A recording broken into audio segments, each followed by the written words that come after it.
नमस्कार दोस्तों, एक बार पुनः आप सभी का हार्दिक स्वागत है आप सभी के अपने YouTube channel being a best teacher पे। राम मनोहर लोहिया अवध यूनिवर्सिटी के इम्पॉर्टेंट क्वेश्चंस करेंगे बीएड फर्स्ट ईयर के लिए। सब्जेक्ट आज की क्लास में रहेगा मेथड ऑफ टीचिंग इंग्लिश। जितने भी क्वेश्चंस हम डिस्कस करेंगे, देखिए questions PDF is free of cost.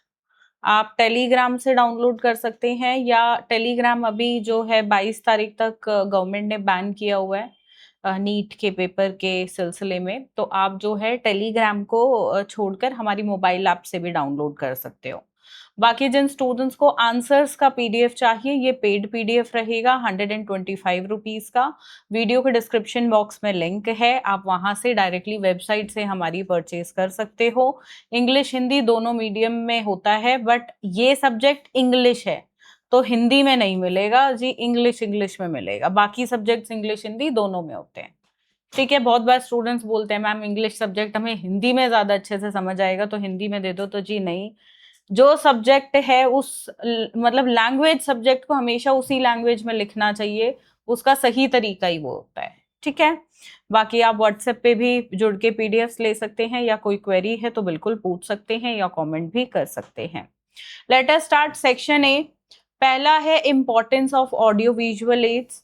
मैंने क्वेश्चंस जो है हिंदी में भी लिखे हैं तो क्योंकि कुछ स्टूडेंट्स को नहीं समझ आता है तो आपको बेहतर तरीके से समझ आए। ठीक है, दूसरा है micro teaching its cycle, then characteristics of a good lesson plan, then importance of loud reading, methods of teaching English reading या writing, then bilingual method, laboratory method, its meaning and use, diagnostic test, then need and importance of testing, language learning, blueprint and how does it help in construction of a test, then characteristics of good curriculum, objective based evaluation, relationship between vocabulary and reading, difference between method and media, principles of language. Then coming to section B, describe the importance of English in India या present curriculum of school में, कैसे भी twist करके थोड़ा question आ सकता है।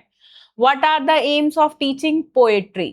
Then describe the need of writing objectives in behavioral terms. Then describe the characteristics of evaluation. What are the difference between achievement test and a diagnostic test and what are its importance in English? Then aims and methods of teaching spelling to the students. How to improve spelling mistakes, जो बच्चे गलतियां करते हैं वो spellings लिखते वक्त, तो उसे कैसे सुधारा जा सकता है। फिर पूछा है difference between prose and poetry. Then describe meaning या importance of audio visual aids, कैसे ही पूछ लेगा, डिस्क्राइब करो या मीनिंग बताओ। Importance of teaching learning material, teaching learning material हो गया, ऑडियो विजुअल एड्स, ये लगभग एक मतलब टीचिंग लर्निंग मटेरियल की कैटेगरी में ही ऑडियो विजुअल एड्स आते हैं।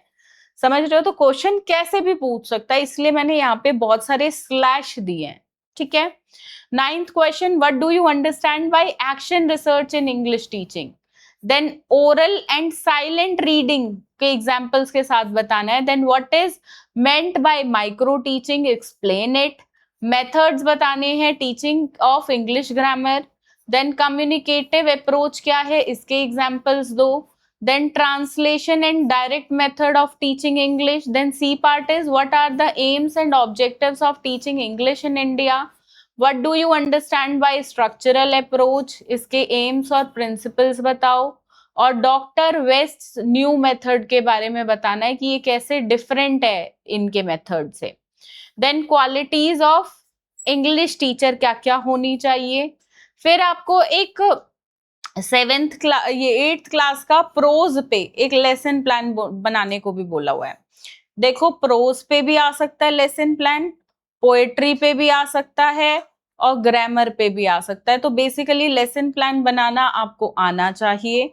और किसी भी क्लास पे आए, देखो जैसे एडजेक्टिव्स टॉपिक हो गया, ठीक है, एडजेक्टिव 6th क्लास में भी मिलेगा, 7th में भी, 8th में भी, बस उसका लेवल जो है हर बार इंक्रीज कर देते हैं। तो ऐसे कुछ कॉमन टॉपिक्स आप ले सकते हो। ठीक है, प्रोस का भी कोई कॉमन सा टॉपिक ले लो कि भाई आप मतलब कर पाओ। ठीक है, समझ रहे हो, थोड़ा सा ट्रिक से करोगे तो और आसान आपके लिए चीजें हो जाएंगी। Next is what is evaluation, objectives और इंपॉर्टेंस बताओ इवैल्यूएशन के इंग्लिश टीचिंग में, राइट।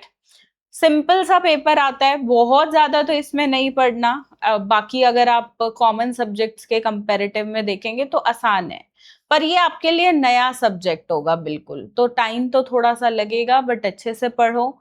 मैं हमेशा बोलती हूँ बुक्स वगैरह ले रखी है तो साइड रख देना, do with these answers PDF, चीजें बहुत आसान लगेगी और बहुत अच्छे तरीके से आपको अपने आप समझ आएगा, ठीक है।